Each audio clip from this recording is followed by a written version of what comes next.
Hi friends, మీరు చూస్తున్నారు thinking వే YouTube channel. ఇప్పటివరకు మన ఛానల్ సబ్స్క్రైబ్ చేసుకోండి, లైక్ చేయండి, షేర్ చేయండి. మరిన్ని వీడియోస్ అప్డేట్ కోసం బెల్ ఐకాన్ మీద టచ్ చేస్తే ఫస్ట్ నోటిఫికేషన్ మీకే వస్తుంది. కాబట్టి ఫస్ట్ వీడియో అయితే మీరు చూడవచ్చు.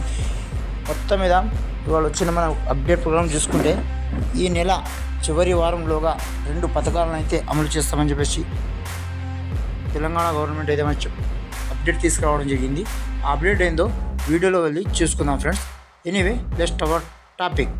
ఇప్పుడు చూసుకుంటే రైతు బంధు విషయానికి వస్తే ఈ నెల 15న ఇవ్వనున్న రైతు బంధును కొంత రైతు భరోసాగా మార్చి 10,000 ఉన్న కాస్త 15,000కు పెంచి రైతు భరోసా కింద ఇస్తామని చెప్పిన తెలంగాణ రైతులకు, అలానే అదే 15వ తారీఖు నుండి రుణమాఫీ కూడా చేస్తామన్న రైతు రుణమాఫీ కూడా 31వ తారీఖు చేరడం జరిగింది. కాబట్టి ఈ 2 పథకాలకు సంబంధించిన పబ్లిక్ ఇప్పటికే చాలా నిరాశ చెందుతున్నారు. ఎక్కడ చూసినా అప్పులు తీసుకోవడం కానీ, ఎక్కడ చూసినా ఈ భారీ సంఖ్యలో ఇక్కడ వరి కానీ కావచ్చు, ఇంకా ఏదో కావచ్చు, మళ్ళీ వేసుకున్న పొలాలు కావచ్చు ఎండిపోవడం జరిగింది.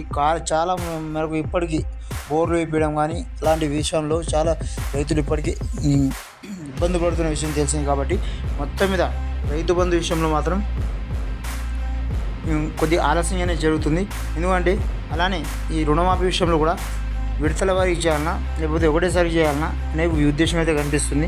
కాబట్టి రుణమాఫీ ఒకటేసారి అవుతుందా, విడతల వారి అవుతుందో తెలియదు ఫ్రెండ్స్. మొత్తం మీద అయితే రుణమాఫీ అయితే జరుగు తీరుతుందని చెప్పేసి ఇక్కడ నేతలు చెప్పడం జరుగుతుంది. అక్కడ ఇవాళ చూసుకుంటే బీఆర్ఎస్ పార్టీ శ్రేణులు అంటే ఇవాళ మేడిగడ్డ గెలవడం జరిగింది. అక్కడ జరిగిన పరిణామాలు ఏందొచ్చు మనం మీరు లైవ్లో చూడొచ్చు. అలానే మేము కూడా లైవ్లో చూడడం జరిగింది.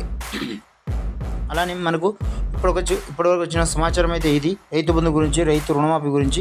కాబట్టి ఎవరు నిరాశ చెందకుండా రైతు రుణమాఫీ అయితే ఖచ్చితంగా జరుగు తీరుతుంది. అలానే రైతు బంధువులు రావడం జరుగుతుంది.